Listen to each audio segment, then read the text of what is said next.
फिलहाल कुछ दिनों पहले सुप्रीम कोर्ट ने एक फैसला सुनाया था जहां मुस्लिम महिलाओं को तलाक के बाद गुजारा भत्ता देने की बात कही गई थी। अब जैसे ये फैसला आया, तमाम तरह की डिबेट जो है वो छिड़ गए। कुछ लोग हैं जो इसके फॉर में है, लेकिन वहीं कुछ लोग हैं जो इसके अगेंस्ट में भी है। तो आज एबीपी लाइव पर इस मुद्दे पर चर्चा करने के लिए हमने बुलाया है ऑल इंडिया इमाम के प्रेसिडेंट साजिद रशीदी जी और खुशबू, जो कि हाईकोर्ट की लॉयर हैं। तो आज इस मुद्दे पर चर्चा करेंगे हम, लेकिन शुरुआत पहले खुशबू जी से करेंगे कि ये जो पूरा मामला है, आप प्लीज इसको थोड़ा एक्सप्लेन कर दो आसान सरल लैंग्वेज में, ताकि हमारे दर्शक इसको समझ जाए। थैंक यू आशी for giving me this opportunity कि मैं आपको बता सकूं कि अभी हुआ कि हाल फिलहाल में ही तकरीबन 10 जुलाई को ही सुप्रीम कोर्ट ने एक जजमेंट प्रोनाउंस करी है सेक्शन 125 सीआरपीसी पे, जो कि हमारा क्रिमिनल प्रोसीजर कोड है। अब उसके तहत उन्होंने क्या प्रोनाउंस किया है, हैदराबाद के एक फैमिली कोर्ट में एक जज ने एक प्ली डाली कि मुझे मेंटेनेंस दी जाए जी। तो उस जजमेंट में उन्होंने, जो जज साहब हैं, ये बोला कि हम आपको 20,000 रुपये मेंटेनेंस प्रोवाइड करवाएंगे आपके हस्बैंड से। वो पर्टिकुलर ऑर्डर चैलेंज किया गया हाई कोर्ट में, तेलंगाना हाई कोर्ट में। तेलंगाना हाई कोर्ट ने उस प्ली को एंटरटेन किया। एंटरटेन करने के बाद उन्होंने ये नहीं कहा कि आप मेंटेनेंस के तहत आते नहीं हैं, उन्होंने ये कहा कि हम 20,000 हटा के 10,000 कर देते हैं। 10,000 कर दिया। अब उनको ये भी मंजूर नहीं था, जो जन थे, कि हम 10,000 भी दें, क्योंकि उनका शरिया लॉ है उसमें। तो उन्होंने जाके सुप्रीम कोर्ट के आगे अर्जी लगाई कि हम मेंटेनेंस नहीं देंगे, क्योंकि ये सेक्शन 125 सीआरपीसी है। जी। 125 सीआरपीसी में उन्होंने वो प्ली लगाई। तो जस्टिस बीवी नागरत्ना और जस्टिस ऑगस्टीन हैं, उन्होंने ये जजमेंट होल्ड करी कि 125 सीआरपीसी जो है, it is a secular provision. Okay. और वो ओवरराइड करेगा पर्सनल लॉज को। बस इतना सा मामला है कि वो कह रहे हैं कि हम 125 को मानेंगे नहीं, क्योंकि हम पर्सनल लॉज के तहत गवर्न होते हैं, सीआरपीसी के अंडर नहीं आते हैं।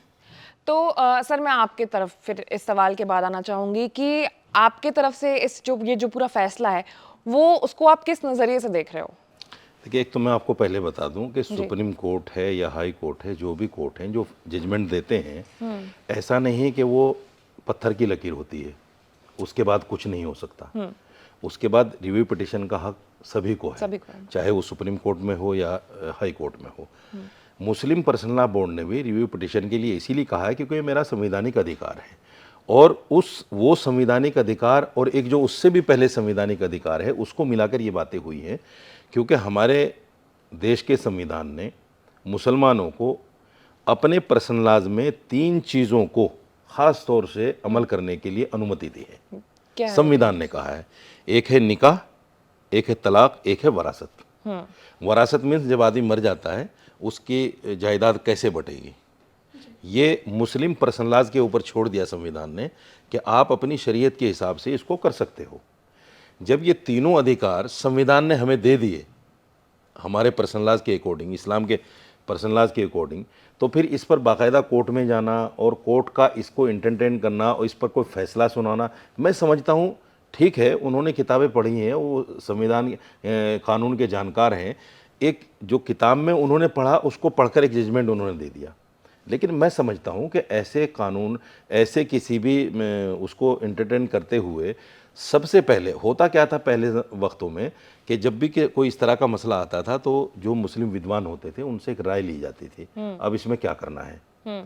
अब 2014 के बाद में ऐसा कुछ नहीं हो रहा है, जो फैसला है खटाखट आपने ये जो पूरा मुद्दा है उसको 2014 से कहां जाकर जोड़ दिया? नहीं, मैं जोड़ने की कोशिश नहीं कर रहा हूँ, मैं बता रहा हूँ जो सच है। आप देखिए, चाहे वो बाबरी मस्जिद का मामला हो, चाहे वो ज्ञानवापी का मामला हो, चाहे वो ट्रिपल तलाक का मसला हो, चाहे वो अब इस हालिया ये सारे जो मामले आप बता रहे हैं, ये किसी गवर्नमेंट, मुझे लग रहा है कि आपने 2014 से गवर्नमेंट को रेफर किया है, कोर्ट किया है। लेकिन मैं आपको बता दूं कि ये सारे जितने भी फैसले हैं वो सरकार की तरफ से नहीं, वो सुप्रीम कोर्ट की तरफ से लिए गए हैं। और आप सही कह रहे हैं कि आपको भी हक है, आप पिटीशन अपना दायर कर सकते हो, उस पर आप आगे उस पर और चर्चा करवा सकते हो, नए नए फैसले निकलवा सकते हो। लेकिन फिलहाल जो मुद्दा है साजिद जी, वो मुद्दा ये है कि अगर तलाक हो जाता है किसी महिला का, तो उसके बाद वो कैसे अपना गुजारा करेगी। उसके लिए जो उसका हस्बैंड है, एक्स हस्बैंड है, उसको कुछ राशि एलिमनी के तौर पर, गुजारा भत्ते के तौर पर उसे कुछ राशि देनी होगी। या तो लमसम आप दे दीजिए या तो फिर आप मंथली दीजिए। देखिए, जब निकाह होता है जी, जब निकाह होता है तो पर्टिकुलर एक रजिस्टर बनता है जी, और उस रजिस्टर में सारी चीज़ें मेंशन होती हैं। अगर औरत ये कहे कि साहब मैं महर जो है मेरा मैं 10,000 रुपये न रखकर मैं तो 5 लाख रुपए मेहर रखूंगी, तब निकाह करूंगी, तो वो भी मान्य होगा शरीयत में। ऐसा नहीं कि उसको ये कह दिया जाएगा कि नहीं, आपकी बात नहीं मानी जाएगी। लड़की से इसीलिए पूछा जाता है पहले कि भाई आपको फलां लड़के के साथ इतने मेहर में आपका निकाह किया जाता है, आपको राजी, आप राजी हो? जब तो शादी वो हो रही होती है राशिद जी, तब दूल्हा दुल्हन वाकई राजी होते हैं, तभी शादी हो रही होती है। लेकिन आगे जाकर के मान लीजिए बात बिगड़ गई, तो आप लोग ये चीज महिलाओं के हित में क्यों नहीं सोच रहे, महिलाओं की तरफ से क्यों नहीं सोच रहे? अच्छा, मैंने महिलाओं से भी बात की, मैंने मुस्लिम महिलाओं से भी बात की है, और वो भी चाहती हैं कि उन्हें भी गुजारा भत्ता मिले, क्योंकि सिर्फ वो एक महिला नहीं है, बच्चे भी होंगे उनके साथ। देखिए, आशी मैं आपको सेकंड करूंगी, ये नहीं, जो जिस डिस्कशन पे हम आज आए हैं यहाँ, जी। उसका सोल पर्पस, जो उसका मुद्दा है, वो तकरीबन क्या पूरा यही है कि वो जो जजमेंट है, हम बेसिकली उसमें ये कह रहे हैं कि जो औरतें हैं उनको केवल मुस्लिम लॉज के अंडर क्यों मेंटेनेंस सीख करना पड़े, वो सीआरपीसी के अंडर क्यों सीख नहीं कर सकती हैं? जो सीआरपीसी का सेक्शन है वो कहीं भी ये सेग्रीगेशन या इस तरह का बंटवारा नहीं करता है कि मुस्लिम महिलाएं या किसी भी और रिलीजन की महिलाएं उसके तहत नहीं आ सकती फॉर हैं। दैट मैटर एनी वुमन, किसी भी महिला सब के लिए जाएंगी। लेकिन यहाँ पर मुद्दा मुस्लिम महिलाओं के लिए हो रहा है ना, क्योंकि प्रॉब्लम इधर आ रही है कि ये चीज शरीयत में नहीं है। अब मैं चाहूंगी कि आप उसे भी प्लीज हमें थोड़ा एक्सप्लेन करें। मैं वही बताने जा रहा हूँ। देखिए, हमारे यहाँ इस्लाम में शादी जो है वो जन्म जन्म का साथ नहीं है, ये समझ लीजिए आप। जी जी। चूँकि हमारे यहाँ एक जन्म है, अच्छा। हिंदू मैरिज एक्ट में चूँकि आप लोगों के यहाँ 7 जन्म हैं और उससे भी ज़्यादा हैं, तो जन्म नहीं, जन्म 7 ही हमारे यहाँ। आप लोगों के यहाँ जन्म जन्म का साथ है शादी। हमारे यहाँ जन्म जन्म का साथ नहीं है, एक कॉन्ट्रैक्ट है इस लाइफ के लिए, ज़िंदगी के लिए। जब वो कॉन्ट्रैक्ट जो है किसी वजह से टूटता है, तो जब कॉन्ट्रैक्ट टूट गया तो फिर मेंटेनेंस का मतलब क्या बनता है, आप चलिए, मुझे ठीक है, बताएं। मतलब नंबर 1। दूसरी बात, जैसे आपने बच्चे का जिक्र किया, बच्चे भी होते हैं। अगर उस महिला के बच्चे हैं, लड़की हो या लड़का हो, उससे कोई बहस नहीं है, तो जब तक वो बच्चा दूध पीता है, जब तक वो बच्चा ऐसा है कि माँ के पास ही रहकर उसकी परवरिश हो सकती है, बाप उसको नहीं संभाल सकता, तो शरीयत भी इस बात की इजाज़त देती है कि भाई माँ उसकी परवरिश करे। उसके बाद में जब बच्चा वो बाहोश हो जाता है, बड़ा हो जाता है, फिर उस बच्चे को शरीयत ने इख्तियार दिया है कि वो माँ के पास रह सकता है, बाप के पास रह सकता है। अगर वो माँ के पास भी रहेगा तो मेंटेनेंस शोहर को देना पड़ेगा, हस्बैंड को देना पड़ेगा। अगर वो माँ के पास रहे अगर माँ के पास भी रहेगा तो मेंटेनेंस देना पड़ेगा, ये बात कह रहे हैं। बच्चे का, अच्छा, बच्चे का मेंटेनेंस, बच्चे का खर्चा, उसकी पढ़ाई का, लिखाई का, उसकी शादी का, सब कुछ वो बाप को करना पड़ेगा। या फिर वो बच्चा बाप के पास आ जाए, फिर तो वो करेगा ही अपना। लेकिन अगर माँ के पास भी रहता है तो शोहर को। लेकिन सवाल ये है कि औरत क्या करेगी? जैसे आपने कहा, औरत कहाँ जाएगी? जी बिल्कुल, ये बहुत बड़ा सवाल है, बहुत क्योंकि बड़ा मैं भी सवाल एक औरत हूँ। मैं बताता हूँ। शरीयत ने ये कहा है कि 3 चीज़ों में जल्दी करो। क्या है वो? इस्लाम ये कहता है कि 3 चीज़ों में जल्दी करो। एक, जब आदमी मर जाए उसको मिट्टी देने में जल्दी करो। एक, जिस औरत की तलाक हो जाए या उसका शौहर मर जाए तो उसकी शादी, दूसरी शादी करने में जल्दी करो। ये शरीयत कहती है। अच्छा। आपके पास एक बहुत बड़ा मैदान है, आप एक दूसरी शादी कीजिए, नया जीवन शुरू कीजिए। शरीयत तो मना नहीं करती इस बात को।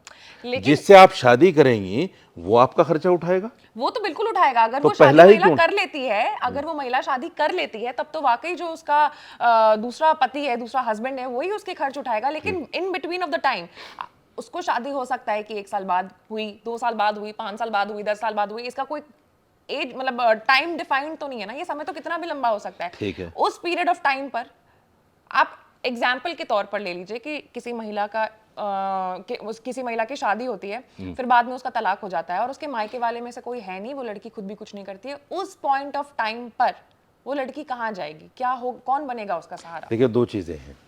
एक तो है शरीयत, इस्लाम। जी।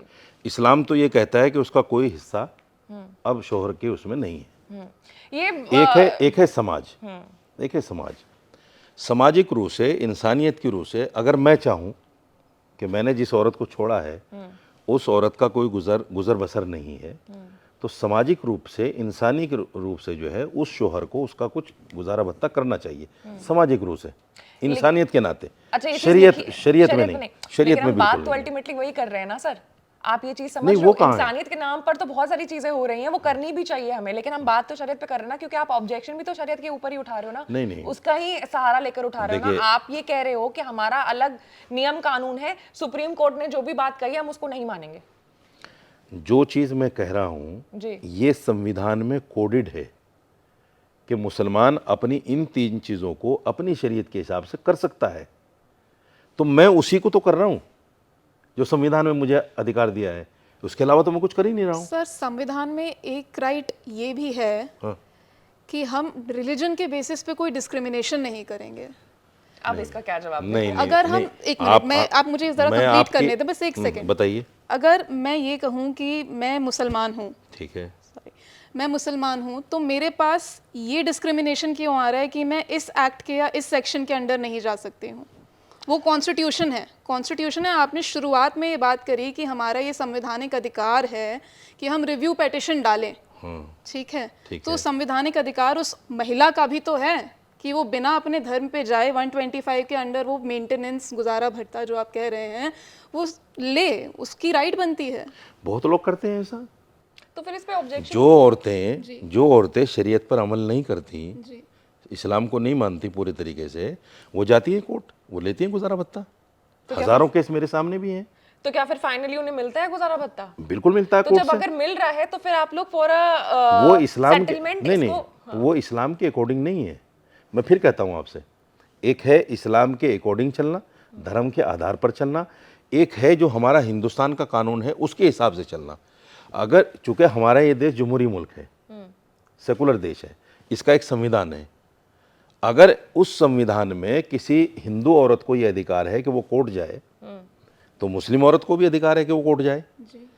तो जो औरतें इस्लाम को फॉलो ना करके हिंदुस्तानी कोर्ट से अपना गुजारा भत्ता मतलब आप सोच रहे हैं कि आपका इस्लाम अलग है और आप हिंदुस्तान का जो कोर्ट है, नहीं, सिस्टम नहीं, है, आप- जुडिशियल सिस्टम ना, है, ना, ना, ना, ये ना। आप इसको दो अलग चैनल में क्यों डिवाइड कर रहे हैं सर? मैंने आपको समझाया कि ये 3 चीज़ें संविधान में मौजूद हैं। ठीक है, मैं ये चीज़ 3 समझ रही चीज़ें, हूँ, हाँ। लेकिन फिर भी अगर कोई औरत उस संवैधानिक अधिकार को भी और इस्लाम को भी इनको ना समझते हुए ये कहे जी मैं तो कोर्ट जाऊंगी, मैं तो नहीं मानती, जाती हैं बहुत सारी औरतें, उनको गुजारा भत्ता मिलता भी वो तो है। जाते ही हैं सर, लेकिन मेरा अल्टीमेट और मेरे सामने तो ऐसे भी एग्जाम्पल हैं कि उन औरतों ने दूसरी शादी भी कर ली और फिर भी गुजारा भत्ता ले रही हैं। नहीं, ये हमारे पास ये मेरे पास है। नहीं नहीं, ठीक है, आपके पास मेरे होगा, पास है, लेकिन मेरे अभी फिलहाल समझ में। मुद्दा ये नहीं है। अगर हम मेरे गलत चीजों पास को देखने के लिए नहीं, जाएं मैं तो एक बहुत सारी चीजें मैं गलत एक हो बात रही कह हैं। रहा हूँ, जो कर रहे हैं गलत वो संविधान के भी खिलाफ कर रहे हैं, वो शरीयत के भी खिलाफ कर रहे हैं, धर्म के भी खिलाफ कर रहे हैं। और ये सिर्फ मुसलमानों में नहीं है, ये गैर मुस्लिमों में भी है क्या? कि भाई अगर कोई आदमी संविधान को नहीं मानता, सिर्फ धर्म पर चलता है, तो ऐसा हिंदू कौन मैरिज एक्ट है? जो है, जो हिंदू मैरिज एक्ट है, उसके हिसाब से भी चल सकता है। मतलब ऐसा कोई इंसान है वाकई हिंदुस्तान में जो हिंदुस्तान के संविधान को नहीं मानता है? मुझे ये जानना है। मैंने कब कहा कि मैं संविधान को आप नहीं बोल ही रहे हो ना, आपने अभी बोला कि अगर कोई ऐसा है जो धर्म को मानता है, हिंदुस्तान के संविधान को नहीं मानता नहीं, है। संविधान को मानने का मतलब नहीं, कानून को, सॉरी अगर मैंने इन संविधान कह दिया, भाई जैसे सुप्रीम कोर्ट ने एक आदेश दिया है कि भाई गुजारा भत्ता औरतों को मिलना चाहिए, संविधान हमें यह कहता है कि इन 3 चीज़ों में आप अपनी शरीयत पर अमल कर सकते हो, तो हम ये कह रहे हैं कि शरीयत में उस औरत का कोई हिस्सा नहीं है। हम संविधान के अकॉर्डिंग कह रहे हैं, चूंकि हमें छूट मिली है उसमें, और इस्लाम भी ये कहता है कि हिस्सा नहीं है। फिर भी अगर कोई औरत शरीयत को ना मान के कोर्ट जाना चाहे तो जाए। और फिर अगर कोर्ट से मंजूरी मिल जाती है कि हाँ गुजारा भत्ता मिलना चाहिए, तो क्या फिर उसका शौहर उसको पैसे देगा? ले या दे, अब वो शोहर के विवेक पे है। देखिए जैसे अभी बताया मैडम ने कि जिस शोहर ने पहले केस डाला, 20,000 तय हुआ, वो सेटिस्फाई नहीं हुआ, वो फिर हाई कोर्ट चला गया, फिर सेटिस्फाई नहीं हुआ, फिर सुप्रीम कोर्ट चला गया, हाँ हाँ गया वो। क्योंकि वो इस्लाम को मानता था। जब कोर्ट में बात गई तो उसने कहा नहीं मैं तो नहीं दूंगा, क्योंकि मेरा तो इस्लाम ये कहता है और मेरा ये अधिकार भी है, तो वो आगे चला गया। अब जो रिव्यू पिटिशन में जाने की बात है वो इसी आधार पर है। और बहुत सारे, मोहतरमा आप भी जानती होंगी, बहुत सारे सुप्रीम कोर्ट के ऐसे आदेश भी हैं कि सुप्रीम कोर्ट को वापस लेने पड़े हैं। बहुत सारे केसेस हैं इस तरह लेकिन के। फिलहाल अभी सुप्रीम कोर्ट ने अपना पर आदेश जो वापस maintenance- तो नहीं, नहीं नहीं, लिया है। और ये नहीं जो लिया। मेंटेनेंस की बात है, ये सिर्फ मतलब मुस्लिम महिलाओं की बात हो रही है, इसलिए ये आज बात अदालत में भी, अदरवाइज ये 2 बेंच का फैसला है, डबल बेंच का फैसला है। जब हम बड़ी बेंच में जाएंगे तो हो सकता है बड़ी बेंच इसको खारिज कर दे। या हो सकता है इसको जुगो तो रखे, मैं दो लेकिन अक्सर देखा गया है कि छोटी बेंच के फैसले को बड़ी बेंच ने नकारा भी है बहुत सारे फैसलों में। ठीक है, मेरा अगला सवाल सर ये है कि हमने पिछले कुछ टाइम से देखा है कि मुस्लिम महिलाओं के हित में सुप्रीम कोर्ट की तरफ से काफ़ी सारे मतलब फैसले लिए जा रहे हैं। एक ये जो एलिमनी वाला मामला वो है तो है ही, साथ ही साथ ट्रिपल तलाक का भी जो मामला था इसको भी लेकर के सुप्रीम कोर्ट ने मतलब फैसला सुनाया और तमाम तरह की बातें हुई। तो आप किस तरीके से देख रहे हैं मुस्लिम महिलाओं के लिए जो ऐसे फैसले आ रहे हैं, उनके अपलिफ्टमेंट के ओर बढ़ रहा है? मैंने जो एक बात पहले कही थी, मेरी बात को आपने काट दिया। मैंने ये कहा था कि 2014 के बाद में इस तरह के फैसले खटाखट हो रहे हैं। कैसे? और मैं इसलिए कह रहा हूँ कि देखिए सुनिए, मेरी सुन लीजिए पहले। जिस जज ने बाबरी मस्जिद का फैसला दिया, आज वो राज्यसभा में बैठे हुए हैं। पता है आपको? नहीं पता है? सर आप सुन तो लीजिए ना, मेरी सुन लीजिए पहले पूरी, फिर कहिए बात। अभी जो मैं बस इतना कहना चाह रही हूँ कि हम जो सवाल कर रहे हैं, मुझे बस उसके जवाब में आपका अगर कोई सेंटेंस है तो वो चाहिए। इसको पॉलिटिकली सर आप कैसे, मतलब ये बात सामने आ रही है कि 2014 के बाद से जो सुप्रीम कोर्ट का फैसला लिया गया है वो अलग। मैं ये पूछ रही हूँ कि क्या ये सारे फैसले मुस्लिम महिलाओं के अपलिफ्टमेंट की तरफ काम कर रही है या नहीं? नहीं, बिल्कुल नहीं। कैसे? देखिए, ट्रिपल तलाक का जो मैटर था, ट्रिपल तलाक की जो पोजीशन थी हमारी शरीयत में, इस्लामी शरीयत में, वो पहले से गलत थी। शरीयत एक्सप्लेन करेगा इसको। शरीयत जो है एकदम 3 तलाक को, असल तो तलाक को ही बुरा मानती है शरीयत। ठीक है। हदीस में ये आता है, मोहम्मद साहब ने कहा है, जो मैसेंजर ऑफ गॉड थे आखिरी, उन्होंने कहा है कि दुनिया में अगर कोई अल्लाह के नज़दीक सबसे बुरी चीज़ है तो वो तलाक है। ठीक है। ये कहा है, तो तलाक ही बुरी है। और उससे भी बुरा थे ये कि आदमी एक बार में 3 गोलियां चला दे कि मैं तुझे 3 तलाक देता हूँ, ये उससे भी बुरा है। क्योंकि शरीयत में जो तलाक का प्रावधान है वो ये है कि अगर आपकी आपस में नहीं बनती तो आप अपने बड़े छोटों को बिठाइए, उनके सामने अपने मुद्दे को डिस्कस कीजिए, और कोई अगर फैसला नहीं बनता, सबको बिठाने के बावजूद औरत नहीं मानती या मर्द नहीं मानता, तो फिर मर्द को एक इख्तियार है कि 1 महीने में 1 तलाक दे दे। 1 तलाक। 1 तलाक? 1। और बाकी के 2 तलाक 2 अलग अलग महीनों में? सुन तो लीजिए, मैं बता रहा हूँ, मैं एक्सप्लेन कर रहा हूँ। जी जी जी। फिर अगर आपकी बॉन्डिंग अच्छी हो जाती है, बहुत अच्छी बात है, आप रहिए, अपना गुजारा कीजिए जैसे चल रही थी गाड़ी। लेकिन अगर बॉन्डिंग अच्छी नहीं रहती, फिर आपके अंदर वही मनमुटाव, वही एक दूसरे के साथ लड़ना झगड़ना, तो फिर एक वही प्रोसीजर पहले वाला कि पहले अपने बड़े छोटों को बिठाइए, फिर एक दूसरे को समझाइए। ये हक महिलाओं को क्यों नहीं दी गई? महिलाओं को भी है तलाक देने का, तलाक बोल करके तलाक कर देने का। ट्रिपल तलाक का हक क्या महिलाओं को भी है? ऐसा तो नहीं कि जो कपड़े आप पहनेंगे वही मैं पहनूंगा। नहीं नहीं नहीं नहीं नहीं, यहाँ पे बात हक की हो रही है, कपड़ों की नहीं है। बहुत अलग अलग चीजों को आप कंपेयर कर रहे हैं ना। शरीयत ने अलग होने का इख्तियार औरत को भी दिया है, उसको हमारी शरीयत की ज़बान में खुला कहते हैं। खुला कहते हैं, लेकिन खुले में भी अंतर है। खुला और तलाक अलग है। तलाक तब होता है जब मुस्लिम मर्द औरत को देता है, और खुला तब है जब महिला जो है वो मर्द से अलग होना चाहती है, शादी खत्म करना चाहती है, आपके मतलब कॉन्ट्रैक्ट को खत्म करना तलाक में भी खत्म होती है शादी, खुला में भी खत्म होती है। देखिए, औरत को मर्द को यह हक है कि वो तलाक दे। अगर औरत मतलब मर्द जो है औरत के साथ अच्छा निभाव नहीं करता, अच्छा बर्ताव नहीं करता और तलाक भी नहीं देता, तो औरत को ये अधिकार है कि वो, हमारे यहाँ शरई अदालतें होती हैं जो जमीयत उलमा हिंद के उसमें चलती हैं, पर्सनल बोर्ड के उसमें चलती हैं, मुफ्ती बैठते हैं बाकायदा, मौलवी के बाद एक कोर्स होता है जिसको मुफ्ती कहते हैं, तकरीबन 12 साल लगते हैं उसमें। हाँ। वो बैठते हैं, बाकायदा शोहर को बुलाया जाता है, औरत को बुलाया जाता है, उनकी सारी बातें सुनी जाती हैं, 1-2 डेट लगती है उसमें भी, और सारी बातों को समझने के बाद अगर लगता है कि हाँ औरत सच है और ये आदमी गलत है, तो उनको अलग कर दिया जाता है, उनकी शादी तोड़वा दी जाती है। ये हक औरत को भी है, लेकिन अगर, और यही हक मर्द को है।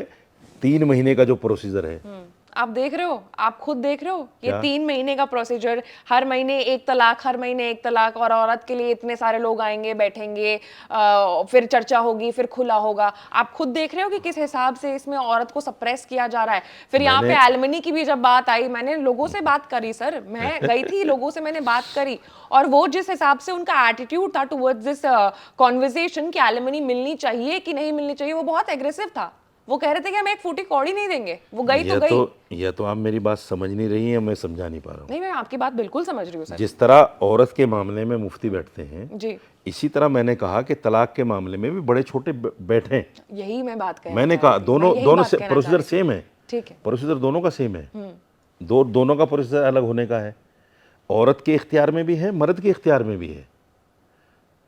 समझ रहे हैं ना बात? मैं वो कहना चाह रहा हूँ। दूसरी बात, ये समाज में जब आदमी जीता है ना, इस समाज की बहुत सारी बंधनें हैं, बहुत सारी रिवायतें हैं, बहुत सारी चीज़ें हैं जिनको देखकर आदमी को ज़िंदगी जीनी पड़ती है। कुछ लोग उसको समझते हैं तो वो छोटी मोटी बातों को बर्दाश्त करते हैं, कुछ लोग उसको समझ नहीं पाते तो फिर तलाक पर नौबत आ जाती है।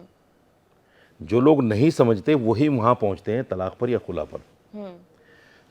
मेरा मानना ये है कि जब आपने किसी आदमी का या किसी आदमी ने किसी औरत का हाथ पकड़ लिया शादी के नाम पे, तो फिर वो जीवन के दो पहिए हैं और उनमें बैलेंस ऐसा ही होना चाहिए जैसा गाड़ी चलने के लिए दो पहियों का बैलेंस होना ज़रूरी है।